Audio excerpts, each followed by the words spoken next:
Whose idea was Mortal Kombat? The initial idea, I walked out, just wanted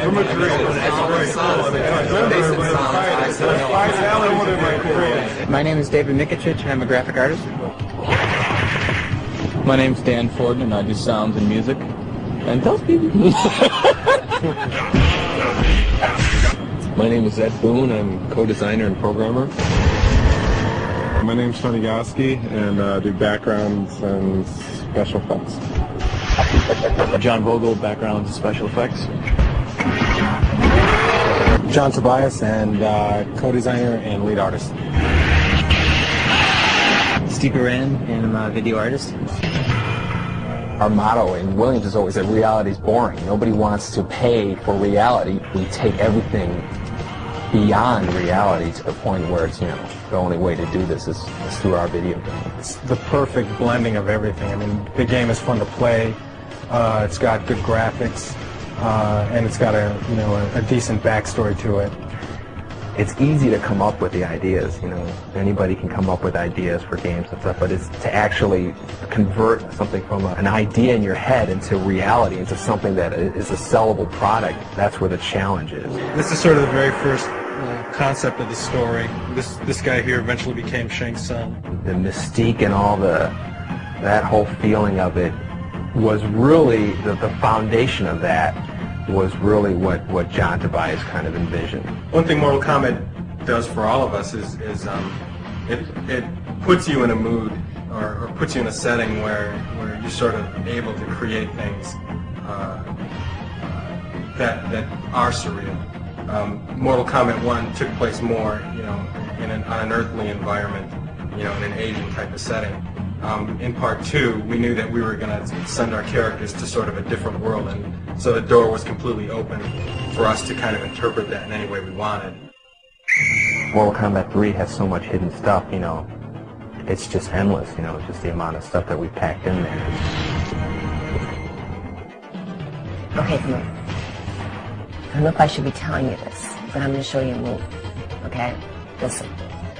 You can go back, forward, back, and then down, and then push the run button.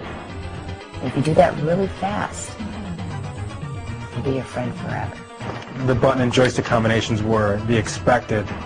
Everybody would start looking for them immediately, and that's when I believe Ed came up with this whole sort of combination lock system. There's 6 little boxes, 3 of which are controlled by player 1, 3 of which are controlled by player 2. Try different combinations of those 6. There's a million possible combinations to see what can be unlocked in the game. And then there's John Vogel. He did backgrounds for part 1. He did some stop motion animation stuff for part 2, and he did some backgrounds in part 3.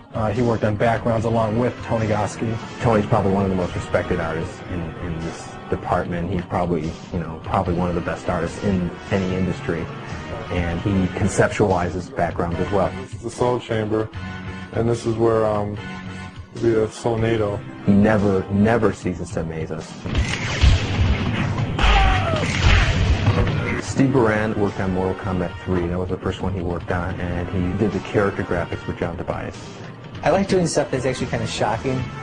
Not so much violent or anything, but just stuff that gets a reaction. Dave Mikic, he's like our resident 3D expert. He kind of got everybody up to speed on doing 3D stuff, and he can crank out anything using a 3D program faster than anybody in the world. It's important for Mortal Kombat fans. Dan shows you cool stuff every couple of days. He just comes in and you go, great, this is awesome. And he's a lot like Ed, where I just have this confidence that he's going to go away and come back with something spectacular. That's the Johnny Cage Nut Crunch, I believe.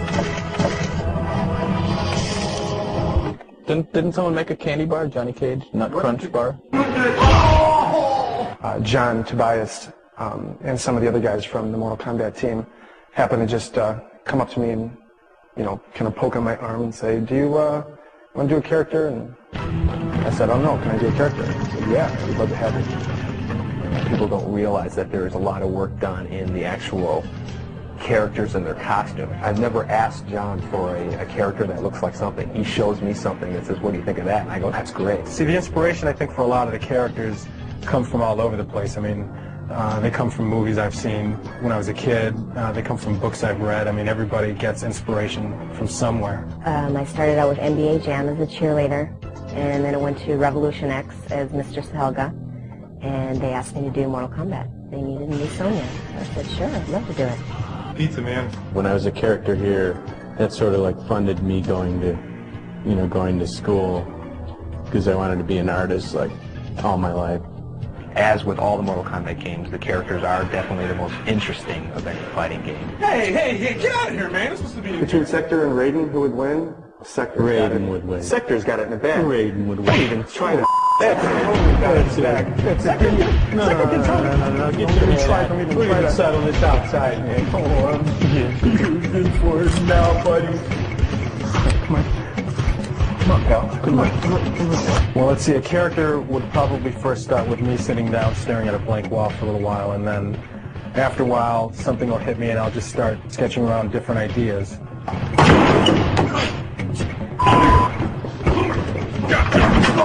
We went months and months not having names for these characters, and then we'd have these powwow sessions where everybody would kind of throw out names. Shang-Ti-Sung. Look at that Saibot. Ignore Shang-Ti. Combinations for Shang-Ti-Sung. The name is a military prototype. And the other one is just like a security guard at a mall that didn't work out right. Saibot X11. There goes X11. See, anything with X is cool. I like X11. There it goes. Saibot. That's Tobias backwards. Yeah, no, but I think it sounds cool. It does sound cool. Everybody says Saibot. That could be a good name for a robot. Saibot. We're gonna have Mayo as the secret character. No Saibot. Oh man, why? Defcon is overused.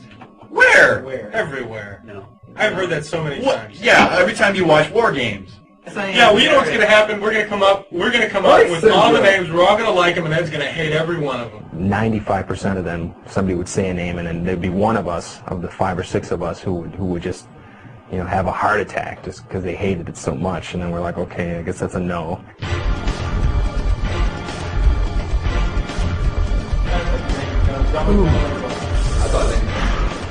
That's good.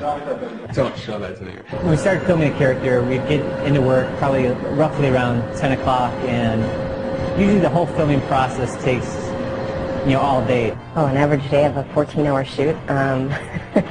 Let's see. Well, we came in and got into makeup. It didn't take too long for Sonya. She doesn't wear much. And then we have a list, a huge list of animations, kicks, punches, uppercuts, and then the special moves and stuff. And we basically go down that list, capturing every single frame of them performing these moves. Hi, Raiden. Hi, Sector. 1, 2, back.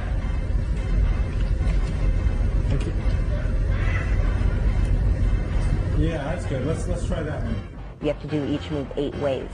As you see, a joystick goes 8 different ways. So if I was to do a front kick, I'd have to do it frontwards, backwards, sideways, and diagonal 4 different ways. This is why we have the tape on the floor, just to keep them facing the right direction.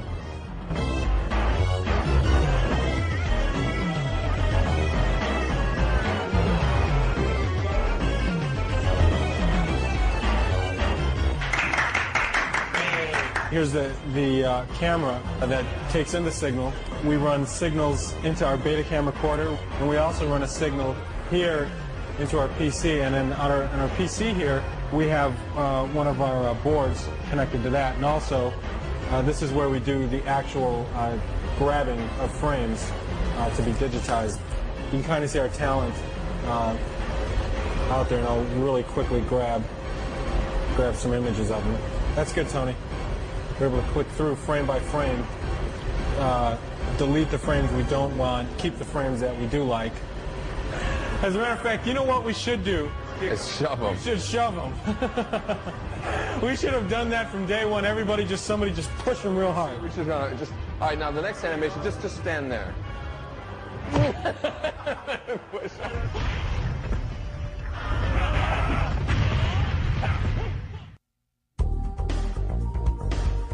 The day that we spent filming is probably, like 2% of the entire amount of time that has to be devoted into doing it. Once we get the digitized image, it's a lot like painting. And right now we're going through a process where we sort of filter the images through. We'll grab the image and Steve Baran will start and do some Photoshop on the guy, and then we'll hand him over to Tony, who does some touch-up. And then it gets passed over to me, and then I do some of this more detailed touch-up, and then I give it back to Steve, and he kind of separates the different colors and creates the different palettes, and then we give it back to Tony, and he does the final touch-up and stuff and gets it ready for the game.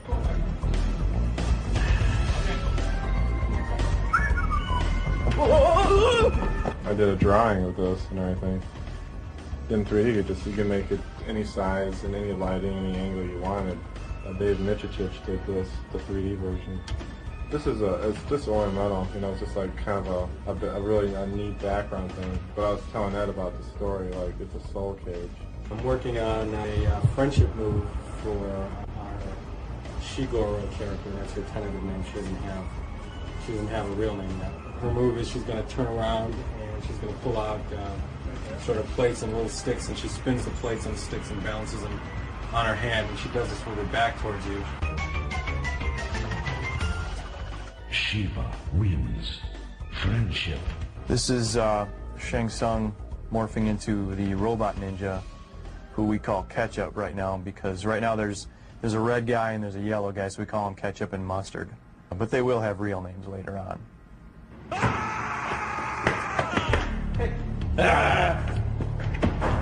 And then you know what? And then we can give them numbers, so it'll be poop on you too, Right. Whatever can possibly happen in the game, I have to program the game to be able to do that. As you play the game, when you first start, the computer's very dumb. It'll just stand there, it'll let you beat it up. And then as you fight the second guy, it'll get a little smarter, and then the third guy a little smarter. And it has to be progressive. It has to be something that's, a smooth increase in the difficulty. Because if you play the game the first time and the computer kills you, you're not going to want to play it again. There's comfort in knowing that the other person is doing their job beyond your expectations. The good thing about working with that is you can hand them some artwork, and you can, you'll see it in the game pretty quickly. Time! You tell me time!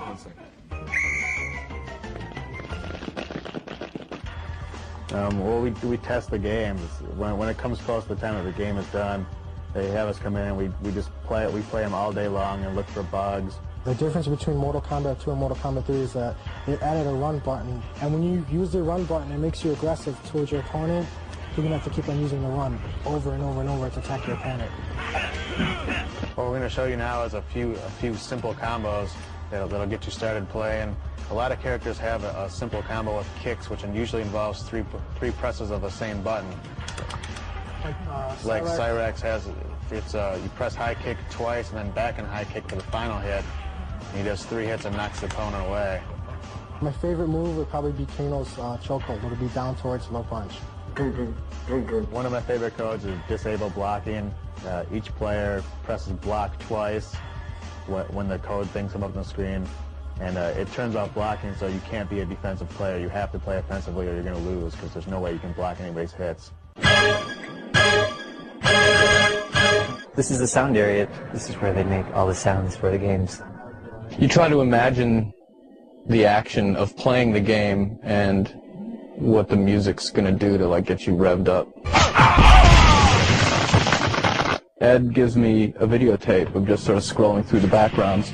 I just look at that and try to get some idea about the kind of mood, the kind of setting that we're trying to represent. Now this one in particular, I was thinking, well, this reminds me of Mortal Kombat 2. It's got that very dark outworld feel that looks like Goro with this green thing in his mouth. Yes, I do know martial arts.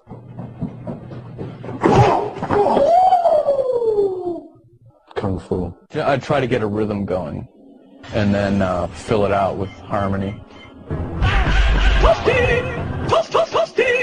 It evolved from your toast. That's Ed Boon, pitched down a few semitones. So, in the movie, he's Scorpion. You'll see in the credits, Ed Boon, voice of Scorpion. Feel the power of Shao Kahn. Shao Kahn was played by Steve Ritchie, who is the king, as we all know him. pinball designer. Flawless victory. Basically, everyone has a set of speech calls for attacking, punching, getting hit, getting hit in the face, getting hit in the body.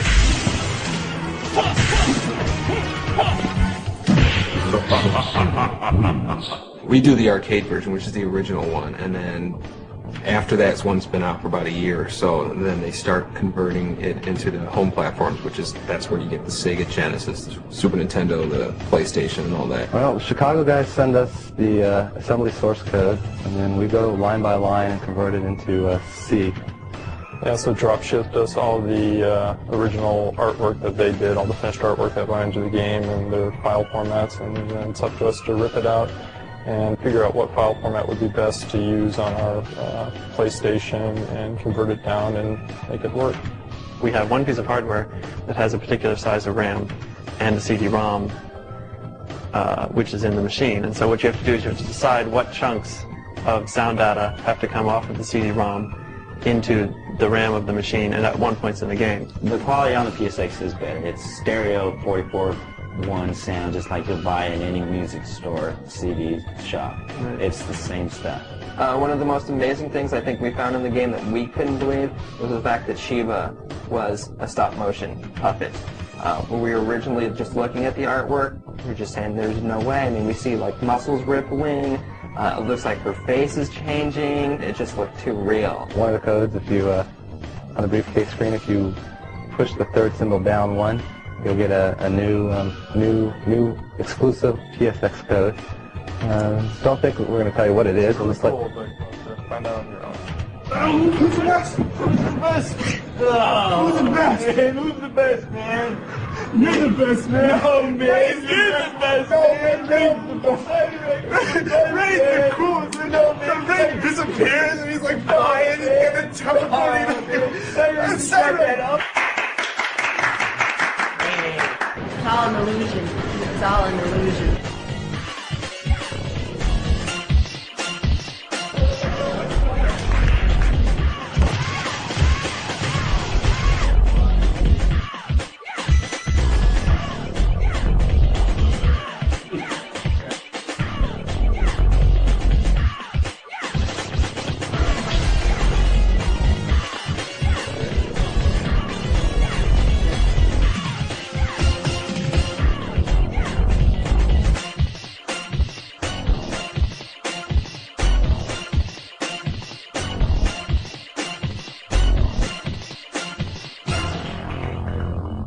Open sesame.